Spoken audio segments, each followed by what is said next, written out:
make sure to give my dad a 5-star review.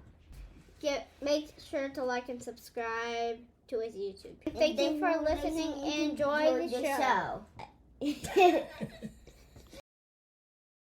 One option is to draw sort of, I like to explain it as like a pizza slice. You put the blue city in the center of the pizza, and then you carve up diagonal slices in such a way that there's just a little bit of blue at the tip of all of these districts at the front of the slice, but the actual voters, it's mostly redder Central Texas attached onto that. And they've been really good at doing that, for example, in Austin in the past, or a city like Salt Lake City right now, right, in which it's a blue enclave in the middle of a red state. So you just divide it in quarters. Hey, welcome back, Faithful Politics listeners and watchers. If you're watching on our YouTube channel, I am very, very happy to have you here. I'm your political host, Will Wright, joined by my ever faithful host, Pastor Josh Burtram. How's it going, Josh? Doing great. Thanks, Will. And today we have with us David Daley. Excuse me, my voice is a little hoarse or something. So we have David Daley with us today. He's a senior fellow at Fair Vote and the author of 2 acclaimed books on American democracy. One is called Ratf. I'll have to ask you what that means. Why your vote doesn't. Pastor Josh. Yes. It's a book that helped actually spark the movement to end partisan gerrymandering and Unrigged. A lot of good that did, huh? Yeah, a lot of good that did, right? His other book chronicles state efforts to protect voting rights, and he's appeared in all kinds of news and media outlets like the New Yorker, New York Times, Atlantic, and has done a whole bunch of other really, really impressive stuff. But we're just going to ask him to explain himself. Like, you've got this wide career in journalism. Like, what was it about, election reform and gerrymandering that made you want to make this your life's work? Yeah, it's amazing, right? I never would have imagined that in a lot of ways. But once you begin to look at American politics through the lens of redistricting, it's awfully hard to stop. It opens your eyes to just how important these otherwise invisible lines are in determining who represents us and how they behave once they're in office. It all started for me when I was editor of Salon. I was running our politics team. It was not long after the 2012 election. We were looking at really just, I wasn't new to politics, but the dysfunction that followed that election, 50-something votes to repeal Obamacare when you probably could have done 1 or 2. I had grown up in Connecticut. We had just had our first son, and Sandy Hook happened, and certainly the politics of gun control are very complicated in this country. But boy, I thought if anything was going to lead to some kind of sensible dialogue or conversation, it might be that. And when it didn't happen, one question I started asking was, well, why didn't Democrats take back the Congress, take back the House in 2012 when Obama's reelected? Democrats gained seats in the U.S. Senate, but it wasn't even close in the House. Republicans held a 234-201 edge. And I looked at some of the states, Pennsylvania, which goes for Obama, but elects 13 Republicans and 5 Democrats. Ohio goes for Obama, but it's 12-4. Michigan, and it's 9-5. Virginia, and it's 8-3. North Carolina, and it's 9-4 in the House. And I said, well, how did that happen? And what I came across was a really fascinating Republican political strategy called Redmap, short for the Redistricting Majority Project. And the goal was to plot a path back to power through state legislatures, because state legislatures draw congressional lines after the census. And if you can win control of state legislatures, oftentimes inexpensive, quiet races, no one realizes oftentimes that they have these bigger roles to play. And Republicans quite brilliantly recognized this, won those races, remapped the nation. And I don't think you can really understand the politics of our country since then without grappling with how that happened and how it's worked. Wow. So I just need to make sure I'm wrapping my mind around all this. Actually, one of the things that I had never even thought about gerrymandering. I mean, I had heard of it, And I'm like, oh, that sounds weird. Like, it just sounds like cheating, like on both sides, right? It just sounds like, hey, let's cheat. And then kind of both sides cheat. But what I hear you saying is that there was at least a concentration in the Republican. They kind of were the catalyst behind this idea. And I'll give you a chance to correct me if I'm saying anything wrong. But I guess what I'm trying to think of, like even getting back to the basics of this, because I think this is so crucial to understand the argument that you're making. And I think if we don't really get gerrymandering, we're not going to understand what everything else you're saying. I think it'll be, an idea. I would love for you to really describe and help me and our audience understand what is gerrymandering and why is it so bad? Like, why is it an issue if it seems like both sides are doing it? Maybe they're not. Help me understand. Go ahead, please. Sure. Big question. There's a lot there. Let me unpack it best I can. And if I miss something, I'll walk back through it. You'll be totally okay. We've had gerrymandering as long as we've had politicians.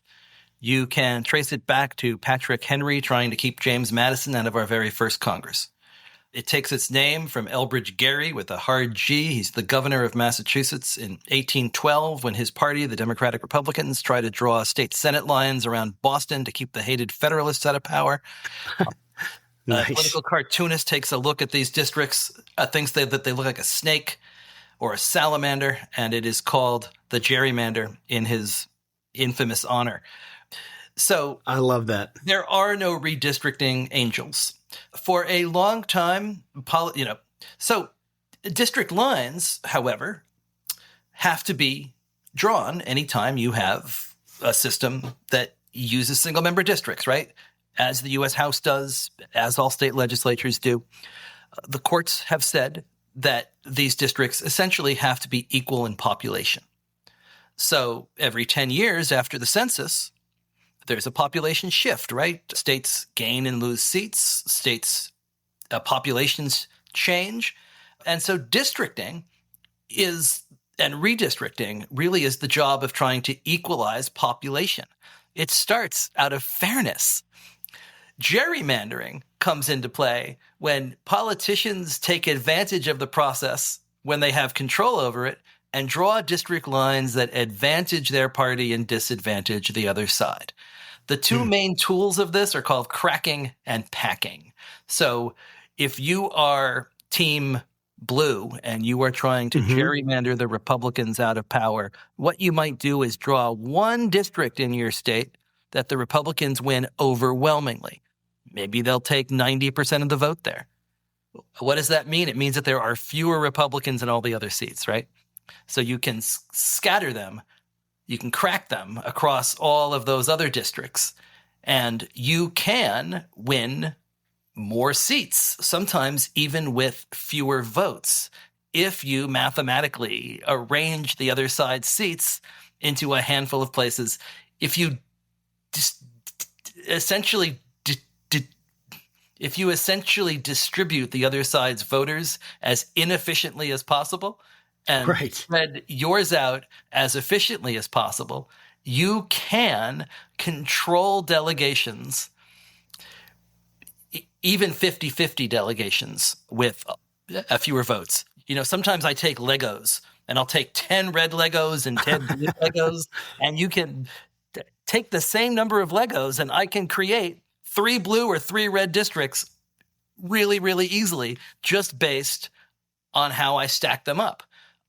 So the modern story of redistricting also intersects with the modern story of technology and how technology has gotten so much better and stronger. Nobody's using Legos anymore. They are using highly sophisticated computer software. They're uploading massive terabytes of voter information, public and private data sets, census data, that allows these map makers to go up and down streets and essentially create districts where the winners for a decade have been predetermined. Republicans realized this first in modern times. So the way I would explain the story is it starts in 2008 with a big Barack Obama victory. Democrats win a super majority in the U.S. Senate.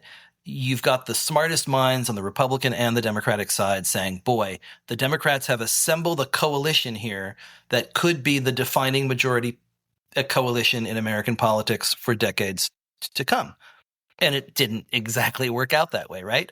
And one key reason why is because Republicans looking for a path back to power understood that while the 2008 election was historic, the 2010 election could be more consequential. It followed a census year. And there were a handful of really smart Republican strategists who said, well, if we can win control of state legislatures in places like Pennsylvania, Michigan, Ohio, Florida, Indiana, Wisconsin, Alabama, we could have complete power over drawing those district lines with this new technology the following year. They targeted about 115 state legislative races across 17 states. They won this control in all 17 of those states, and they remapped the entire country really in their advantage. So it's not that Democrats don't gerrymander. They certainly still do. It's that Republicans control more states. They have more opportunity to do this, and they control more strategic states because they control still, in many cases, these purplish swing states like North Carolina, like Ohio, until recently, Wisconsin, and have been able to do this in places where there's lots and lots of seats. So just two quick things, just to make sure that I understand. So they basically, if they can get the state, now are you talking about the state legislature, like not federal? Yeah, you're talking about the local Senate, state legislatures. Okay, and so they have the power to redistrict? In most states, it's the state legislatures that have the power to draw lines, usually in conjunction with the governor. And so it is, a map is like any other state law. It is created by the state legislators and by the governor. And so if you can control that, it's like this loophole in our politics. It's Moneyball, if you're familiar with the baseball book about the Oakland A's. Excuse me.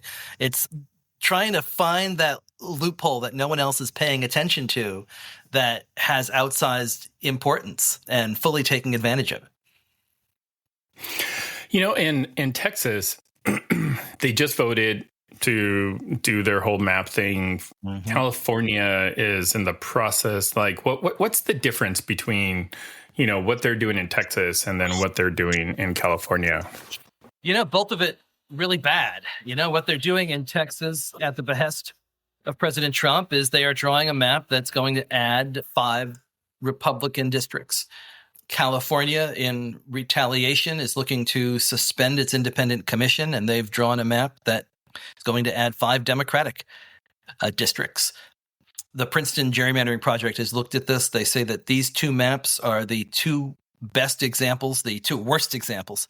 They are the most manipulated electoral boundaries that this country has seen since the 1970s, when you can start measuring this stuff. Really, really anti-voter maps. It was going to create a 48-4 Democratic delegation from California, and probably Texas had been 25-13, so that will go to 30-8. So it's going to really do a job on swing districts. If you are a Republican in California or an independent in California, you are not going to have an awful lot of say. Same if you are in Texas. The backdrop for all this, of course, is that only 3 seats separate the 2 parties in Congress right now. And so every single seat takes on outsized importance as we head towards a midterm election. The midterms tend to favor the party that's out of power, that they usually gain somewhere between 12 and 20 seats in Congress. And when you only have 3-seat edge, that's a little scary. So, Republicans are looking to effectively add on to that advantage before a single vote has been cast. I'm curious on 2 things. One, like what's the metric by which, both Republicans and Democrat, if to choose the district. I thought I read or heard somewhere that for at least the Republicans, it's districts that Trump won at least 60% of the vote or something like that. My numbers might be off. So first, what's the metric to choose the districts to change? And then two, what are the possible shortfalls or what are the things that could go wrong by redistricting? Yeah, they use all kinds of different voter metrics. And the amazing thing about these software programs is that you can do, hundreds and sometimes even thousands of maps and really work and perfect them. But essentially what you're doing is you're building an index off of previous elections and how those elections went precinct by precinct. And you might imagine elections that went well for your party, but also build in elections that did not go as well for your party. So certainly, if you're a Republican in Texas and you're building these maps only off of what happened in 2024, which was a really good year for them, and they saw big gains, for example, among Latino voters. If you lose those gains, you could have faulty assumptions going into your map, right? That's why they're always testing these against multiple different indices. So you might also use 2018 and 2020, which were years that were a little bit closer in the state. And you want to build yourself margins that are not so close that a wave tips them the other way. So the sweet spot really is you're trying to draw, if you're the Republicans in Texas, a whole bunch of 58% to 62% districts. Because if you're going to lose those seats, the kind of wave that would be required would be an 8 to 10 point wave. And, Texas hasn't seen a Democratic +8 year. I mean, you'd have to go back decades. The best year Democrats have had in the state of Texas in the last, in the 21st century would be 2018 when it was R +3. So to imagine a D +8, pretty tricky. And those 58 to 62% seats are probably pretty good. Right now, Republicans in Texas have got a whole bunch of 60 plus and 65 plus seats. So what they can do is they can spread those votes around a little more efficiently by remapping. They can go after those two districts in South Texas. You can take some of those districts, say in Houston. And essentially what you're trying to do there is you're cracking those. So if there's a lot of Democratic voters in one place, one option is to draw sort of, I like to explain it as like a pizza slice. You put the blue city in the center of the pizza, and then you carve up diagonal slices in such a way that there's just a little bit of blue at the tip of all of these districts at the front of the slice, but the actual voters, it's mostly redder Central Texas attached onto that. And they've been really good at doing that, for example, in Austin in the past, or a city like Salt Lake City right now, right, in which it's a blue enclave in the middle of a red state. So you just divide it in quarters. You put a quarter of it into each district, you attach it to, redder parts of the state, and you have created a 4-row map. And so there's lots of ways that this can be done, right? Democrats in Illinois are doing it differently, right? They're trying to take,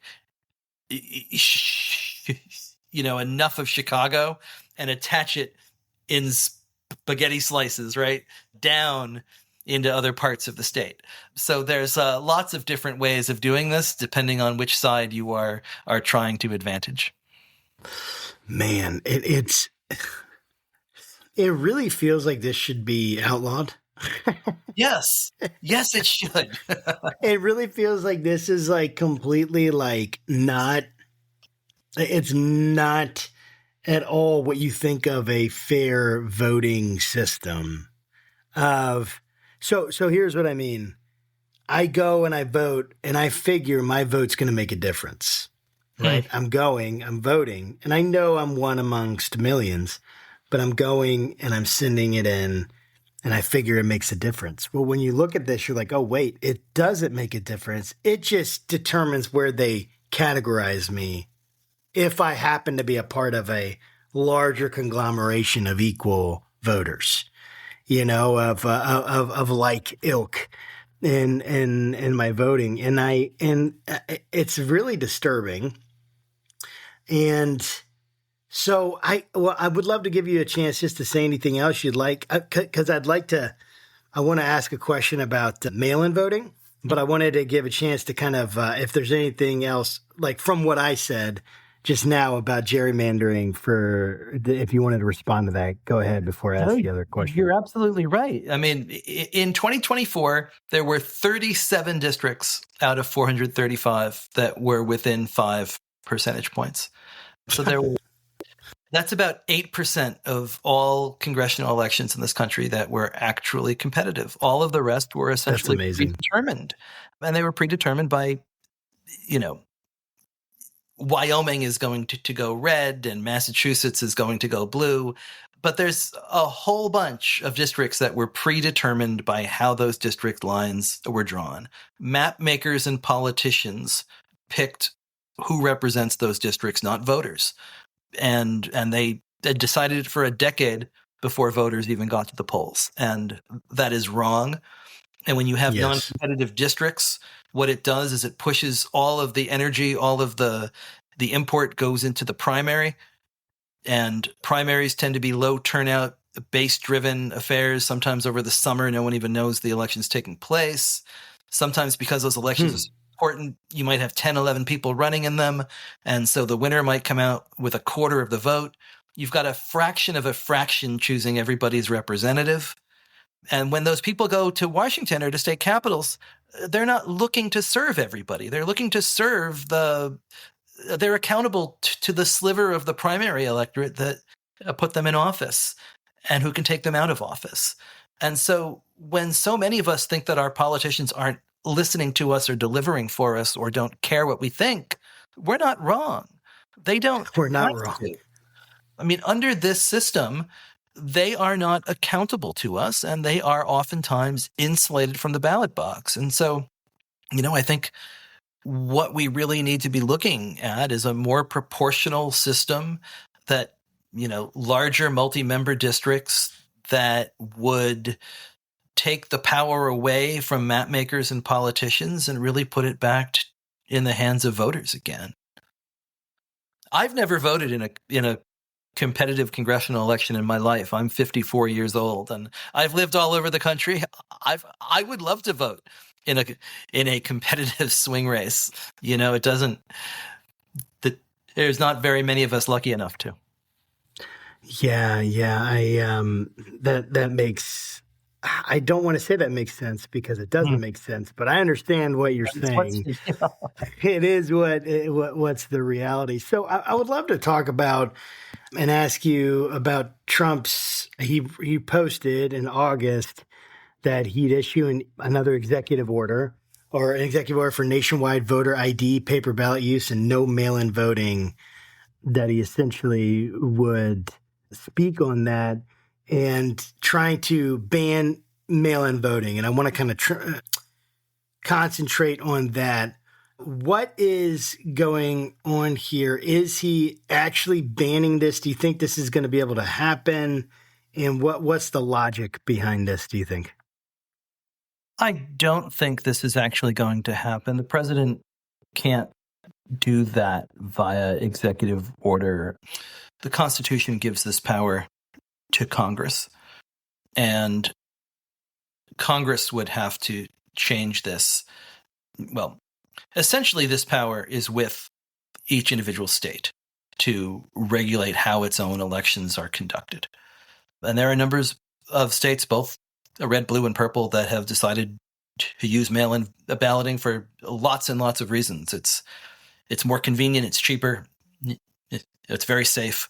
It allows some of these far-flung states, places like Utah and Oregon or, Arizona, where much of the population is rural and otherwise hours away from a precinct to be able to vote with ease. So this is fairly common all over the place. And Congress would have to step in and do a nationwide ban if they wanted to. I don't think they would want to. I imagine lots of Republicans would be opposed to this, and I certainly don't think you could get to a filibuster-proof 60. So I don't think that this is, certainly anytime the president talks like this, we have to take it seriously, but I don't think that the actual reality is that a mail-in ban is possible. It's not within the power of an executive order. When we talk about mail-in voting and banning it, the first thing that came to mind was me and my family. We moved to Virginia from Washington State, and we never once voted in a booth or anything. We just had our ballot sent to us, and we loved it because we could spend time, talk about it, like hop on the internet, find out who these people are, and we felt we were doing ourselves, a service that way. So if you ban mail-in voting, like who would actually be affected? I think you mentioned a couple of them a second ago, if you live far away from their precinct or whatever, but like who are these people that are mailing in their votes? Yeah, well, there were 13 states and the District of Columbia that mail-in balloting accounted for 30% or more of all the ballots cast in 2024. And Donald Trump won half of those states. So this is not a partisan question. There are, lots of Democrats, lots of Republicans, lots of independents who take advantage of the opportunity to use a mail-in ballot. Some states have gone entirely a vote by mail. And the states that have done that, they often tend to be Western states where the population is so diffuse and so spread out that to set up precincts all over the state would come at huge expense and also a huge delay in collecting and reporting results. So it is been a question of efficiency. You simply get better, fairer, faster results from mail-in balloting than you do if you are sitting with a bunch of paper ballots trying to tabulate them all. It's a little known fact, but the error rate on paper ballots is actually much higher than it is as far as tabulation on a machine count. So, I think, and I think the president might not get this, but I think lots of other Republicans do, which is that this is a service that lots and lots of voters use, and that to put an end to mail-in balloting, to require specific forms of ID, would in many ways be to suppress their own voters. The voters that have the most trouble with ID, specific forms of ID, are minority voters and the white working class. And as you see the white working class heading towards the Republican Party, those are the voters that would be really dramatically affected by this. And I think that the good news is that this isn't doable by executive order. But I think the bad news is that whenever we talk about election fraud or any of these topics without all the facts behind us, we drive up fear and we create apprehensions that are wrong, and it calls results into question. And I worry that sometimes that's the goal is to drive up confusion and to sow doubts about results when there isn't actually any basis for that. Yeah, that's a very concerning idea, isn't it? And it actually kind of connects with my question that I just have just kind of burning in my mind a little bit. And what I'm wondering is, so if I'm thinking about this like correctly, the people who are studying this, right? Experts in the Republican Party, the Democrat Party, everything. They're aware of these issues that people have to vote, right? I mean, like I'm not trying to sound dumb, but I just want to make sure that, like, with the sophistication of the tools that they have, they're all aware. I guess my point is, right, like, when they're pushing these things forward and someone says, like, because I often hear, like, well, what's wrong with an ID? That's just common sense. Or, like, basically trying to justify what's happening by saying it's not a big deal. It's just common sense. Like, almost like making the other side feel stupid or, like, ignorant for even wondering about it. And yet we know that if they're creating these barriers for people, they know what that's going to do, correct? I mean, how could they not know? I mean, is that a good intuition? Do you feel like that's a correct intuition? It's simply fact. And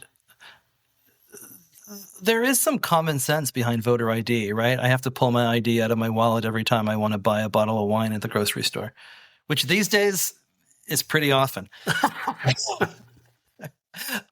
But not everybody has an ID, Right. and sometimes it's that white working class worker who is, following a factory job and hasn't had a passport and is showing up in a new state for work and might have a driver's license, but the driver's license might not be enough to register because you might have to have other papers.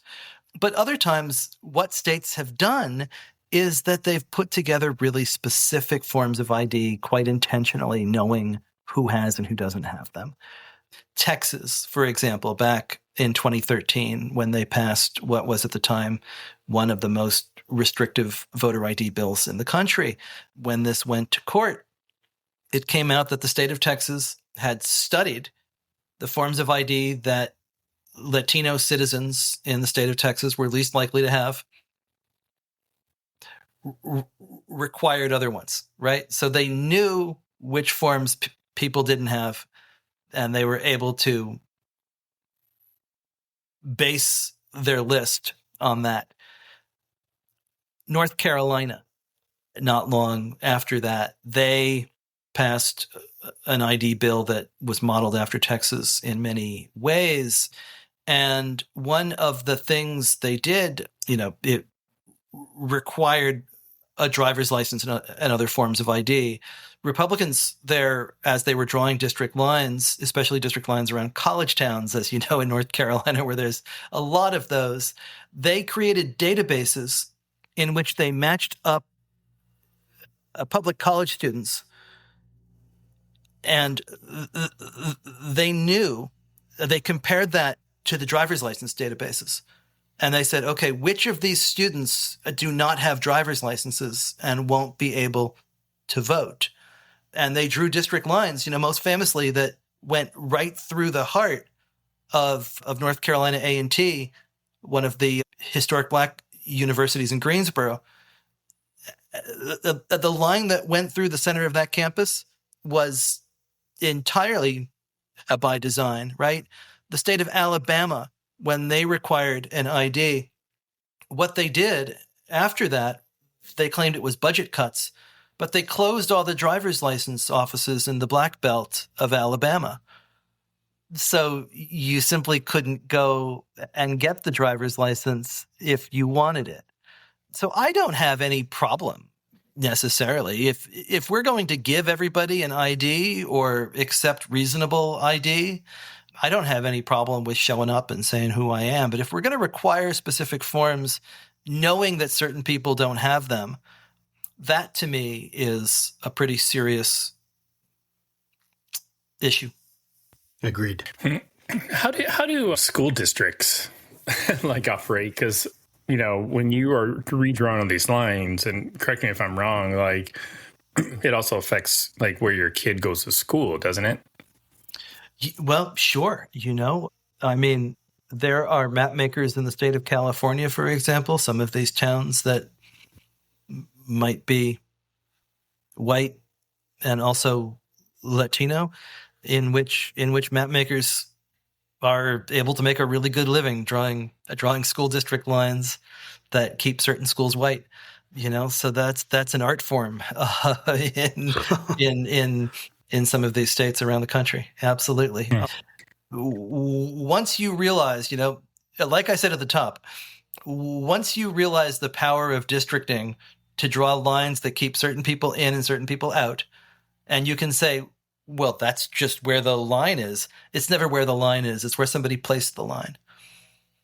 And the power to place that line is the power to decide who's on which side of it, who's in, who's out. Well, what about some states, I believe, like California, Virginia, maybe had like a third-party commission help draw the lines. Like what's that all about? And is that kind of a net positive or doesn't really do much? Yeah, that's been really one of the lead reforms, that voters trying to take this power away from politicians and giving it back to people. So lots of states have passed independent commissions or bipartisan commissions, or tried to find various ways to put some guardrails on the system.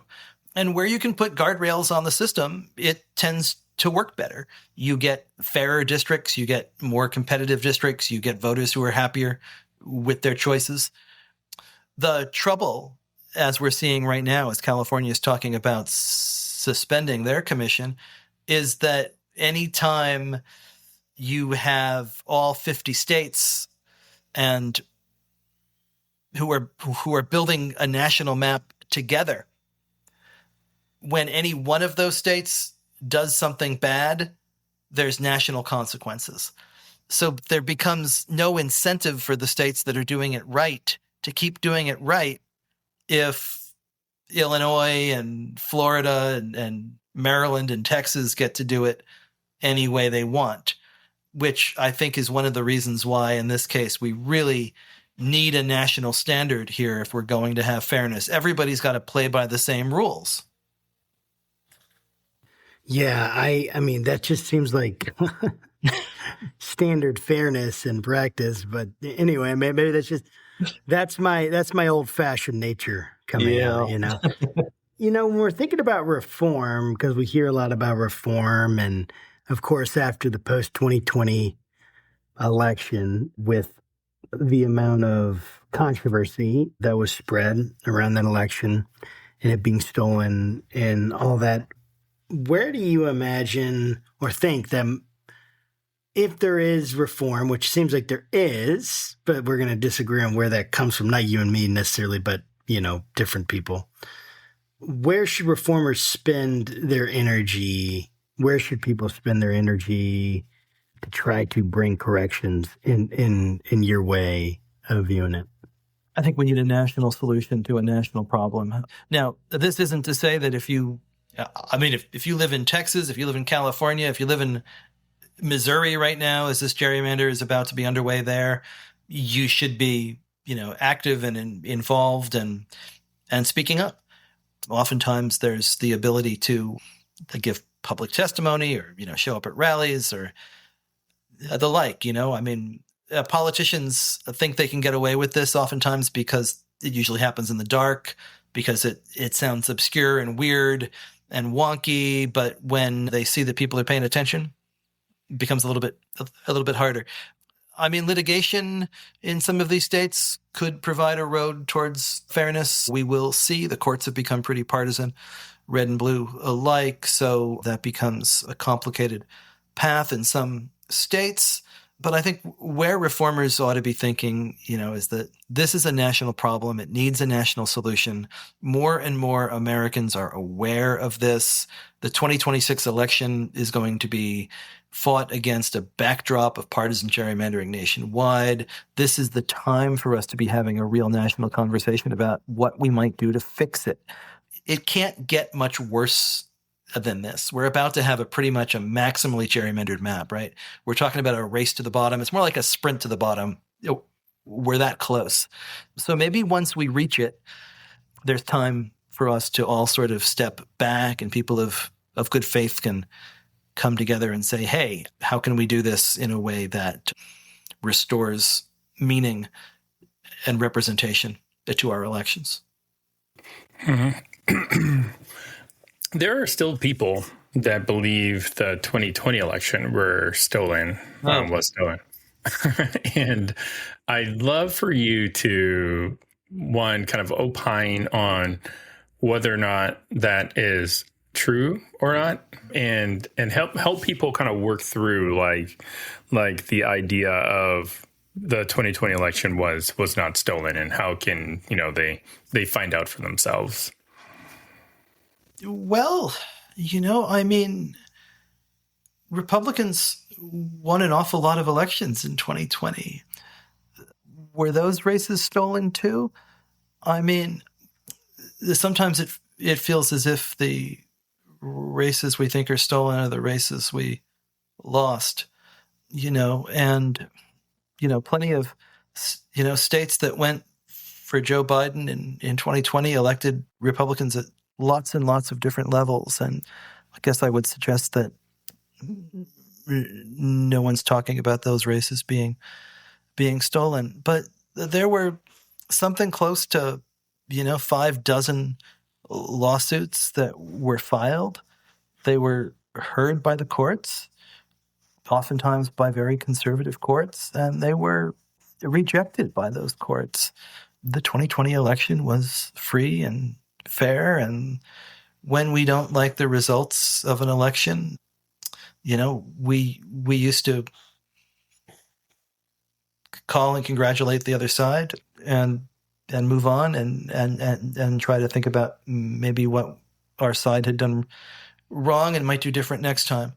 And, would that we could get back to that kind of, honest thinking again. The election was super close in some of those states,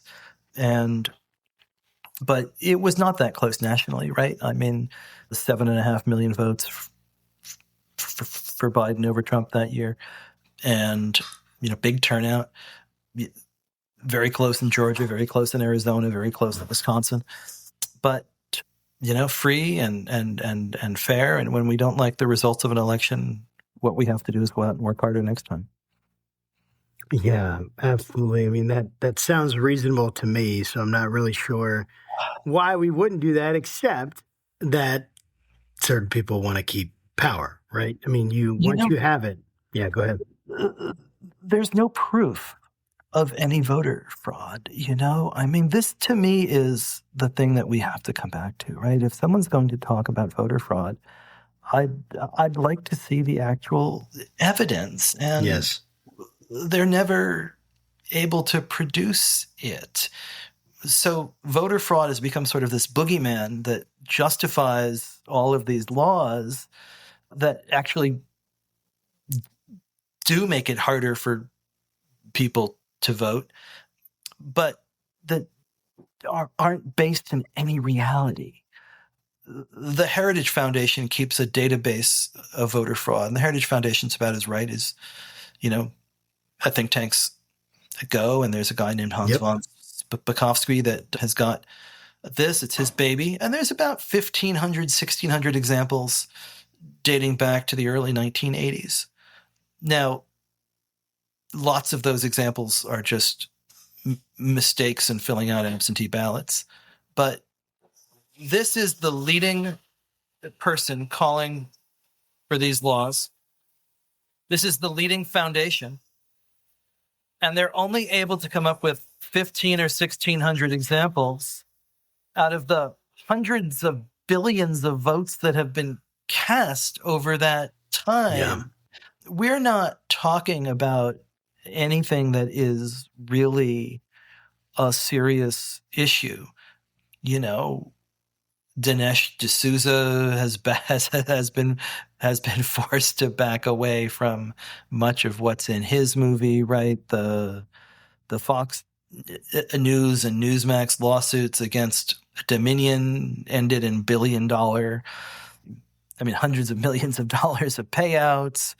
All of those lawsuits that were filed in 2020 were rejected by courts and judges across the political spectrum. I think if we're going to keep talking about fraud, there ought to be some onus on those who bring it up to, put up or shut up. Yeah, I understand that sentiment completely. What do you imagine? We've been talking about this whole time and what's going on with the elections, the voting, what should be next, what's happened. My question is, moving forward, what do you imagine are the biggest threats right now? I know we've kind of, again, probably mentioned them overlap, but where is this going, do you think? If it's maximally gerrymandered, what's next? What do you imagine? Yeah, a maximally gerrymandered map is, when only 8% of congressional elections are competitive, and now we're about to knock competitive races in Texas and Ohio and California off the board and who knows where else, we might be looking at, 20 that are actually competitive out of 435. That to me is pretty frightful. And the U.S. Supreme Court looking at another case in October that could narrow the Voting Rights Act further, that could do away with majority-minority seats across the South. I think we're not talking enough about the state of the Voting Rights Act in some states where it's very much still necessary, but has been really put through the shredder by this court. I worry that all of these executive orders are in fact designed to sort of sow doubt about the 2026 elections and the fairness of it, without, again, having any actual proof about it, but just to sort of create the sense that if the other side wins, that there has somehow been cheating or foul play, when that actually won't be able to be proven. I worry about troops. I worry about these, about deployment of National Guard to Democratic cities on election day, especially if you are, imagine if you are able to end mail-in voting, and then what you have on election day are 6, 7, 8 hour lines in Atlanta, Milwaukee, Detroit, Philadelphia. And then you send the National Guard out, and then you have masked ICE agents on the street on election day, just intimidating voters. That would have sounded like something out of an apocalyptic movie just a few years ago, right? But as I say it now, it's sort of imaginable. I don't think we're describing. I don't think we're describing the crazy. I don't think you have to have Trump derangement syndrome or something to be looking at this and saying, boy, we're on some dangerous paths here. I hope that calmer heads can prevail and we can step aside from them. Yeah, I do too. Man, David, thank you so much for being on the program with us today. It has been truly enlightening, and I just appreciate your insight. I appreciate, your view on it and your understanding of the material. Thank you so much for sharing your heart and mind with us. Really a pleasure. I'm a fan, so it's an honor to be on with you all. So thank you so much for the ability to have this conversation. Absolutely. Well, we're fans of you, and we're fans of voting.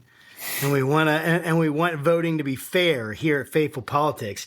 I'll say it from the conservative side, dude. I'm a Republican. I'm going to vote Republican, except for maybe the presidential election.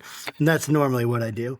But we are a fan of voting here at Faithful Politics, and we appreciate your work, David, in trying to spread light and help people understand and do work to actually let's get back to something common sense here in America. And that's what we want. That's what we all want.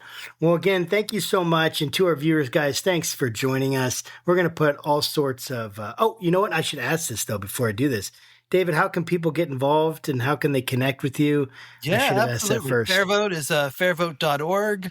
I am on Twitter. I'm Dave Daley 3. I'm Dave Daley on the Blue Sky. You can find the books wherever you find books. Your local bookstore is a pretty great place to go, but there's all kinds of places online if your local bookstore doesn't have it or isn't convenient. So just be really careful asking for the first book by name. I love it, and we'll put that in the description so everyone can see it, and then they can try to go buy it and ask for it by name. David, again, thank you. Appreciate you, and to our viewers, guys, like, subscribe, do the stuff that hacks the algorithm. We love you. We appreciate you. We want to keep getting this stuff out to you, so keep your conversations not right or left, but up, and we'll see you next time.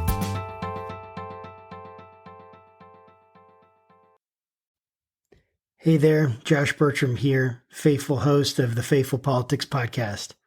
I want to let you know about a compelling new spinoff, the Faith Roundtable, where I'll be interviewing top faith leaders, theologians, and scholars to unpack the pressing issues that are shaping the church in America today. We'll dive into topics like faith in public life, social justice, and how we can engage our communities more effectively. Make sure you don't miss any of our enlightening conversations by subscribing to it on our YouTube channel. Join me at the Faith Roundtable, where deep discussion meets thoughtful insight.